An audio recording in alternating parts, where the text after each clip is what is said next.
petit peu de temps.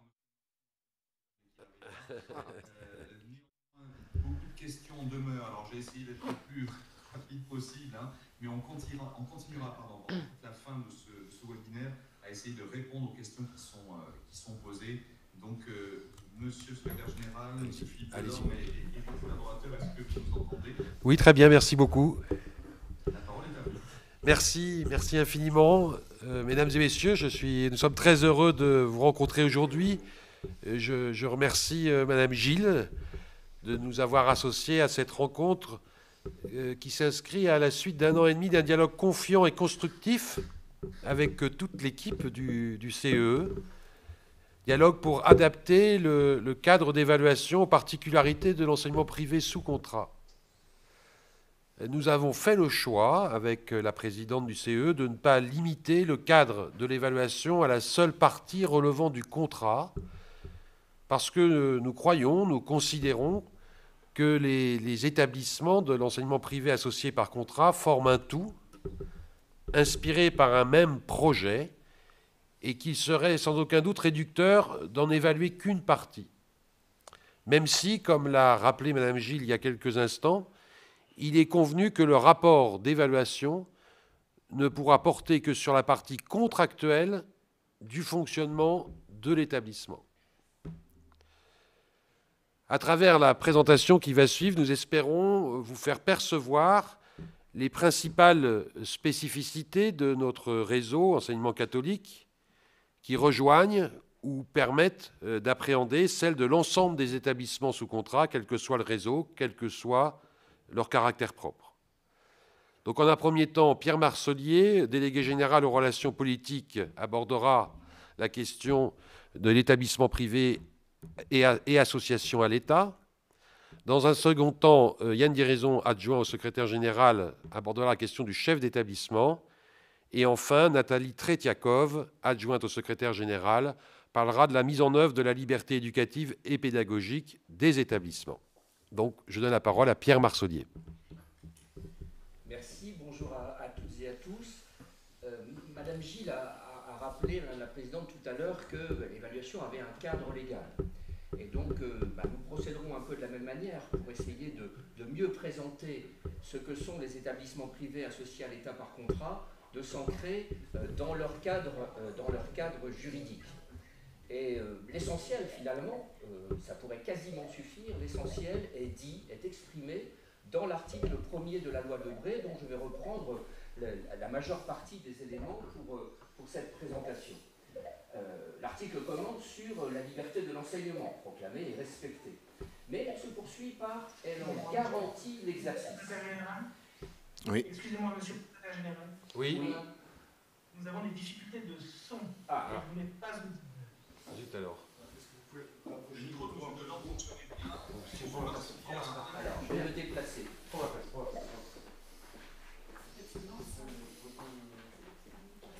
Entendez très bien, Monsieur Delorme. Est-ce que là, vous m'entendez? Très bien. Alors, c'est parfait. Je reprends dès le début, j'imagine? Oui. Parfait. Donc j'indiquais que Madame Gilles avait rappelé que l'évaluation intervenait dans un cadre légal et que finalement je procéderais un peu de la même manière, qu'il est intéressant pour une première approche de comprendre les formes juridiques des établissements privés associés à l'État par contrat. D'une certaine manière, il pourrait suffire de reprendre l'article 1er de la loi Debré de 1959 qui fonde ces établissements pour arriver à en donner les grands éléments. Le premier, c'est celui, évidemment, de la liberté de l'enseignement. C'est comme ça que l'article commence, l'État le proclame et le respecte, cette liberté de l'enseignement, mais elle se poursuit par « il en garantit l'exercice ». Et je fais ce lien avec ce qui était évoqué tout à l'heure sur le fait qu'on peut s'y attarder théoriquement, mais ce qui va compter, c'est finalement de regarder les actions et d'évaluer ces actions. Et donc, elles vont relever, ces actions, dans les établissements privés associés à l'État par contrat, elles vont relever d'une mise en œuvre de la liberté de l'enseignement. Alors, quelques éléments qui la déclinent justement en action ou en exercice concret. bien sûr, la libre ouverture. Alors ça peut nous paraître lointain, parce que, évidemment, ils n'ouvrent pas tous les jours, mais néanmoins, c'est un peu comme ça. C'est-à-dire que cette liberté d'ouverture, elle s'exerce en permanence. La liberté, évidemment, des familles de choisir l'école de leurs enfants, la liberté des enseignants de se porter vers ce type d'établissement, et la liberté des chefs d'établissement de les y accueillir, et puis une liberté pédagogique. Bon. Mais ces éléments-là vous sont relativement familiers. D'une certaine manière, ce qui est intéressant, c'est de regarder surtout comment le fameux caractère propre se définit. Et le Conseil constitutionnel a dit quelque chose d'assez clair. Il a dit finalement, le caractère propre, c'est la mise en œuvre du principe de la liberté d'enseignement. Donc, c'est un point important pour nous. Souvent, derrière caractère propre, on imagine plusieurs choses différentes, et je voudrais insister sur le fait qu'il revêt, ce caractère propre, une dimension éducative. Le caractère propre, c'est une proposition éducative spécifique. Pour le dire autrement, c'est une certaine manière de faire éducativement. C'est un point très important. Souvent, nous prenons l'exemple des autres réseaux. Enfin, la parole nous est donnée aujourd'hui, et on parle aussi pour d'autres réseaux. Vous savez que sur le régime des établissements privés associés à l'État par contrat vivent par exemple des réseaux de langue régionale. Et donc ces réseaux de langue régionale, ils ont une proposition éducative spécifique, c'est leur caractère propre de faire vivre dans la langue, immersive notamment, de faire vivre une proposition éducative. Eh bien, pour les établissements catholiques d'enseignement, il s'agit de faire vivre sur le mode d'un langage, d'une langue qui nous est propre, qui est celle de l'Évangile, eh bien, un projet éducatif non neutre. Voilà ce qu'est le caractère propre. Ce qui veut dire, par exemple, pour être peut-être encore plus clair, que quand on dit de l'école catholique que son caractère propre est son caractère catholique, c'est à la fois vrai et à la fois faux. C'est bien son caractère catholique, mais traduit dans une proposition éducative. Ça, c'est le premier point. Le second point, c'est que quand nous parlons d'une proposition éducative, il y a certes un réseau des écoles catholiques, mais en réalité, il s'agit du caractère propre de chaque école. Chaque école revêt, traduit un visage singulier de cette proposition éducative dans un projet, tout à l'heure l'une des questions y faisait référence, voilà, dans un projet éducatif qui lui est propre. Et donc, eh bien, en matière d'évaluation, vous allez aller à la rencontre de ces projets éducatifs spécifiques au pluriel, et dans ce qu'ils ont de spécifique, et Philippe Delorme le rappelait en propos introductif, c'est le choix qui a été fait que ces projets, tels quels, puissent s'exprimer dans cette non-neutralité que j'évoquais, de manière à ce que l'auto-évaluation, l'appréciation de l'établissement dans son ensemble puisse être prise en compte. Alors poursuivons la lecture de la loi Debré. On a dit que la liberté se traduit dans le caractère propre. Le caractère propre, c'est un projet éducatif spécifique, mais il y a évidemment au cœur de ce système le contrat et l'association à l'État. Alors qu'est-ce qu'on peut tirer de ça? De quoi s'agit-il? Eh bien d'abord de remarquer que c'est quelque chose d'assez singulier qu'on oppose généralement, c'est qu'une réalité privée peut venir contribuer à un service public. Premier point. Et que donc, d'une autre manière, un projet spécifique, lié à l'autonomie, un projet spécifique, peut venir contribuer à de l'intérêt général. Et ce sont des choses que généralement on oppose. Public-privé, spécifique, général, eh bien, voilà, le but du contrat, c'est qu'il faut reconnaître qu'il y a une articulation possible, un équilibre possible entre ce service d'intérêt général et l'existence d'un projet éducatif spécifique. Attention, ce n'est pas un point d'équilibre du genre 50-50, c'est-à-dire pour moitié il y aurait de l'intérêt général et puis pour moitié il y aurait du projet spécifique. C'est plutôt, si vous me permettez un vocabulaire qui fonctionne en ce moment, c'est plutôt du « en même temps ». C'est-à-dire qu'il s'agit, avec ce projet éducatif spécifique, le menant avec sa spécificité, de contribuer à cet intérêt général. C'est cela l'association, c'est cela la raison d'être du contrat. Alors peut-être quelques petits développements rapides parce que ces développements méritent d'être pris en compte dans une logique d'évaluation. les établissements privés contribuent au service d'éducation rendu à la nation. Autrement dit, l'association, avant d'être une forme juridique, elle est un état d'esprit, une manière d'être, une logique de contribution au service éducatif de la nation. Et donc, comme évaluateur, eh bien, vous regarderez avec les établissements la manière dont ils cherchent à contribuer à ce service d'éducation rendu à la nation. Je le disais à propos de public-privé, il ne faudrait pas non plus privatiser l'approche de ces établissements. Bien sûr, ils sont privés, mais ils n'appartiennent pas au secteur marchand, ils sont non lucratifs, et ils recherchent, voilà, tout à l'heure la présidente évoquait l'évaluation d'une structure publique, mais aussi d'une politique publique. Eh bien voilà, il y a des établissements qui ne sont pas des structures publiques, mais qui participent à une politique publique. C'est le cas des établissements privés associés à l'État par contrat. Donc, on va regarder comment, sous cette forme privée, qui a donc ses formes propres, par exemple d'organismes de gestion associatifs, eh bien, comment ils rendent ce service en s'associant au service public. Cela veut dire peut-être plus largement qu'il est possible de servir un commun éducatif par des formes diverses. Il y a une forme différente, mais le commun éducatif qui est celui de notre pays n'est pas remis en cause. Il est atteint par des voies différentes, par des voies diverses d'éducation qui sont proposées dans le projet éducatif. Ce qui me fait penser que le caractère propre, ce fameux projet éducatif spécifique, n'est pas seulement un droit, l'exercice d'une liberté, il l'est, mais c'est aussi quelque part une responsabilité, une forme d'obligation de proposer éducativement quelque chose de différent pour atteindre ce commun.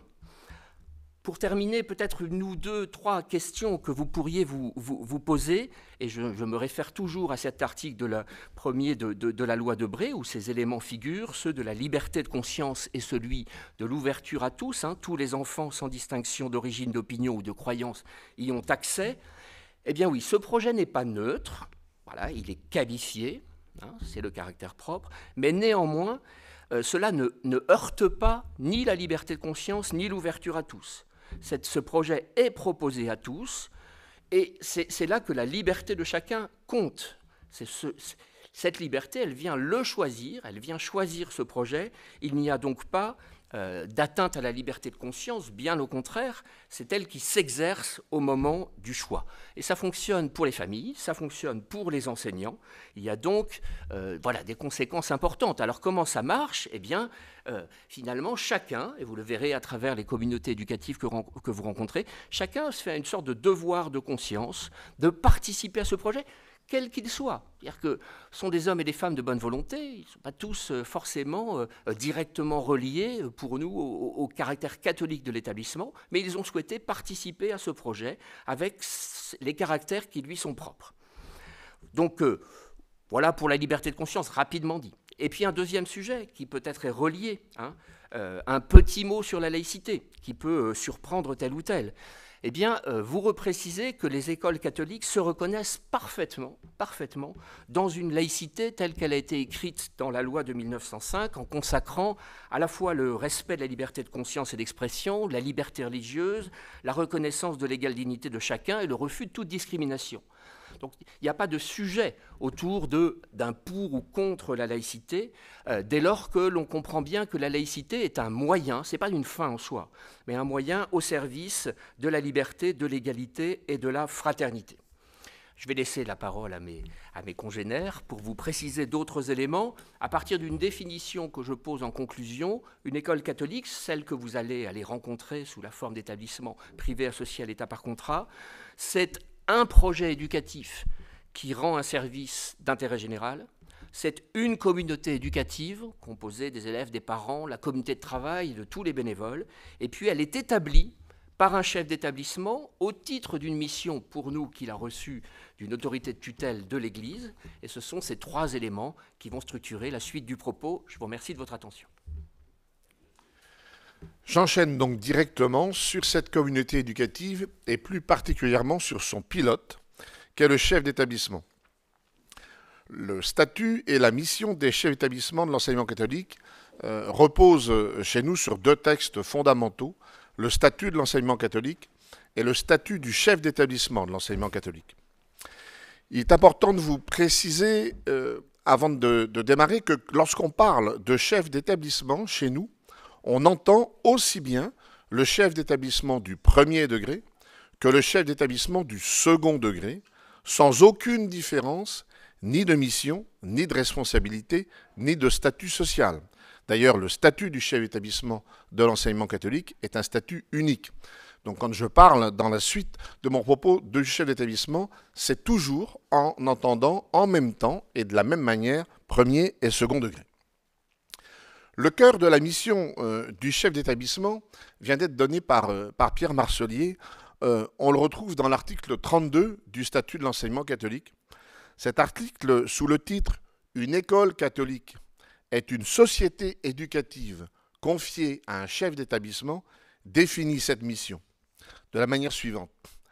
Une école catholique est une communauté éducative qui rassemble toutes les personnes concourant à la vie de l'établissement dans la diversité des fonctions et des âges. Elle se constitue autour d'un chef d'établissement qui reçoit mission de l'Église. Il lui revient d'en assurer l'unité en donnant à chaque membre de la communauté éducative la possibilité d'exprimer ses talents au service de tous. Il lui revient également de veiller à ce que la foi catholique soit proposée à tous, à ce que les chrétiens de la communauté éducative, enfants, jeunes ou adultes, puissent partager leur foi, la célébrer et l'annoncer. Cette première définition est un condensé de tout ce qui va suivre en fait. Le chef d'établissement est celui qui reçoit la mission de l'Église pour qu'autour de lui se constitue la communauté éducative. Il lui revient d'assurer l'unité de cette communauté éducative. Au milieu d'une masse de responsabilités que nous parcourrons dans un instant, la responsabilité majeure d'un chef d'établissement, c'est en fait de la gestion de ressources humaines. Cette responsabilité dans la gestion des ressources humaines d'un établissement, c'est d'abord une mission d'unité. Et le statut de l'enseignement catholique le rappelle à nouveau dans un autre article, l'article 56. Il revient au chef d'établissement de permettre à chacun, selon la fonction et le rôle qui lui sont propres, une collaboration pleine et active à la mission commune et d'assurer l'unité et la concorde de tous. Il est donc confié au chef d'établissement un rôle central dans l'accueil, l'acceptation et l'intégration de quiconque dans une communauté éducative. Le chef d'établissement est celui qui accueille et inscrit les élèves. Il est celui qui donne son accord à la nomination d'un enseignant dans l'établissement qu'il dirige. Il recrute les personnels de droit privé. Il accueille les bénévoles qui agiront au sein de l'établissement. Il exerce l'autorité de l'employeur par délégation du conseil d'administration de l'organisme de gestion. Et il exerce comme co-signateur du contrat de l'établissement l'autorité sur les personnels enseignants sous le contrôle de l'autorité académique. Enfin, deux autres aspects sont à souligner, ils sont importants pour nous. Il est responsable de l'accompagnement des personnes et de leur formation, et il doit faire vivre les lieux de concertation au sein de l'établissement. Parmi ces lieux de concertation, Mme Gilles l'a cité à plusieurs reprises, il en est un absolument essentiel dans nos établissements, c'est le conseil d'établissement. Ce conseil constitue pour le chef d'établissement une structure d'aide dans sa mission d'assurer l'unité de la communauté éducative. Il rassemble l'ensemble des représentants de la communauté éducative. À côté de ces lieux de ce lieu de concertation essentiel, il en existe d'autres, j'en cite deux. Le chef d'établissement a la responsabilité de mettre en place les instances et les dispositifs permettant la concertation pédagogique de l'ensemble des enseignants. Et le chef d'établissement préside également par délégation de l'organisme de gestion les instances sociales qui nous sont propres, puisque nous sommes des établissements et des employeurs de droit privé. À côté de cette responsabilité majeure d'unité et d'animation de la communauté éducative, le chef d'établissement est dans nos établissements le pilote de l'ensemble de l'établissement, dans tous ses aspects, dans tous ses domaines. Il organise la vie de l'établissement, il promeut une animation pastorale, il organise pédagogiquement l'établissement en inscrivant les élèves dans les classes, dans les sections, dans les diverses filières, en fixant les emplois du temps, en organisant le contrôle des aptitudes et des connaissances, et également en étant responsable des procédures d'orientation des élèves. Il assume la responsabilité de l'établissement et de la vie scolaire dans l'établissement, et ainsi que la sécurité des biens et des personnes. Et enfin, il reçoit de l'organisme de gestion les délégations nécessaires à l'exercice de ses responsabilités en tant qu'employeur des personnels de droit privé. Chaque chef d'établissement porte aussi une partie d'une responsabilité collective du réseau. Les 5000 chefs d'établissement de l'enseignement catholique assument ensemble, avec les autorités de tutelle et les directeurs diocésains, la responsabilité de faire fonctionner les différentes instances de l'enseignement catholique à tous les niveaux territoriaux. Cette responsabilité s'exerce à travers 4 organisations professionnelles de chefs d'établissement auxquelles adhère librement chaque chef d'établissement. Quelques mots sur la nomination, la formation et le statut social des chefs d'établissement. Le chef d'établissement dans un établissement catholique est nommé par une autorité de tutelle, l'autorité de tutelle de l'établissement.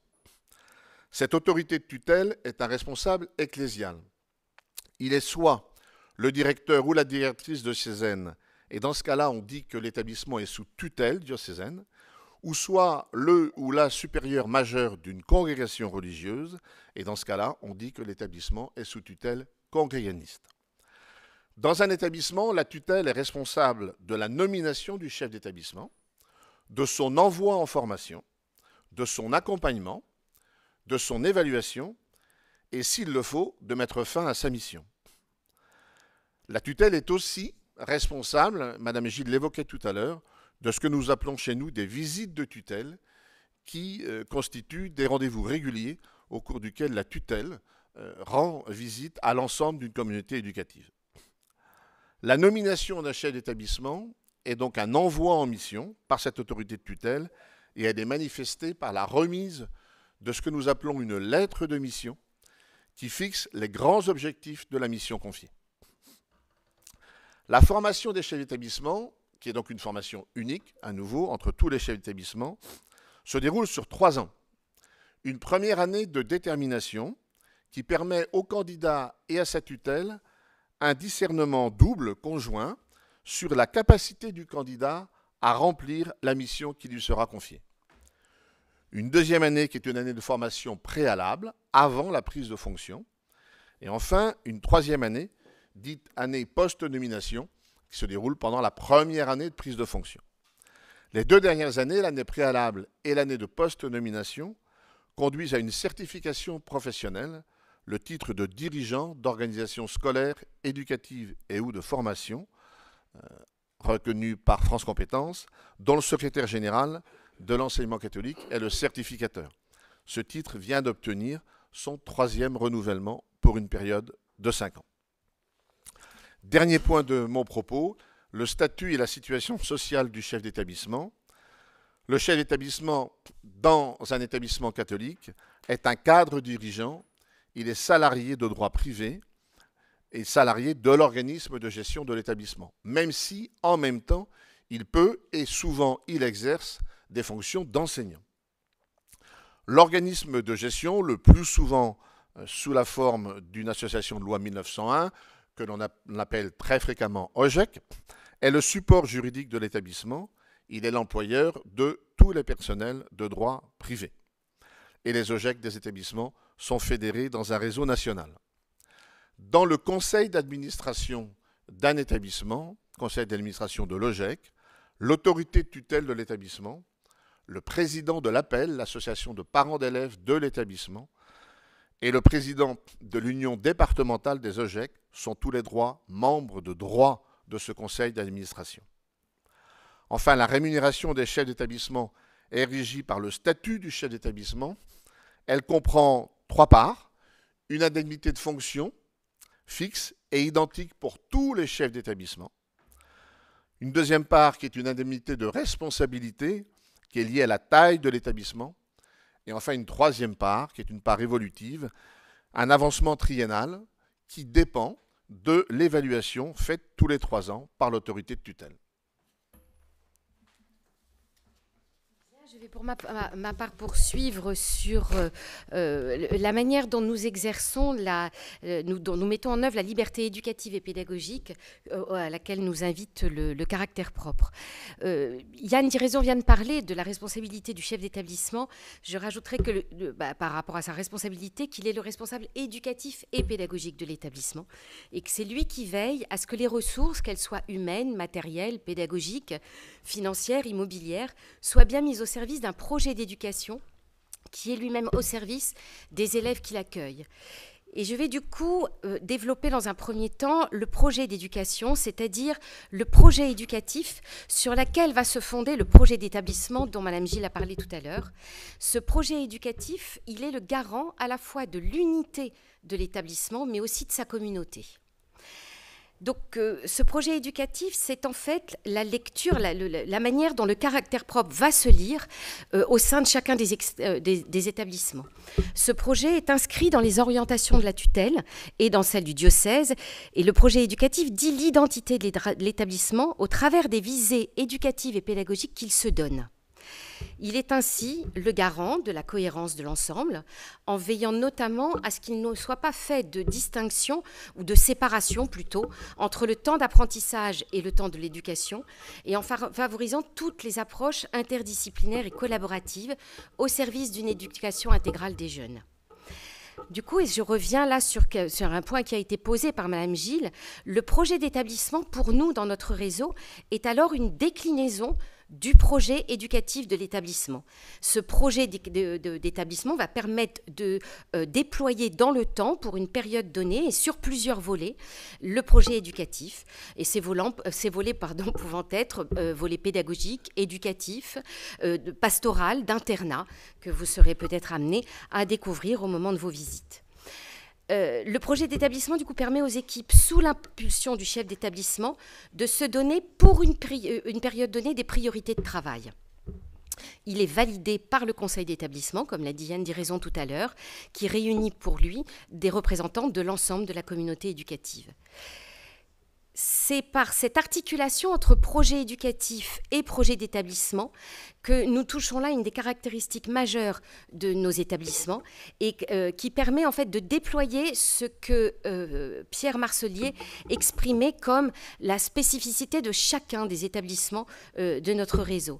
Et cette spécificité peut se lire au travers de la manière dont la liberté éducative et pédagogique va être portée par les chefs d'établissement et leurs équipes, évidemment. Donc la proposition éducative et pédagogique, expression de notre contribution spécifique de nos établissements sous contrat, se fait évidemment dans le respect du cadre du contrat, comme contribution de l'enseignement catholique au service public d'éducation.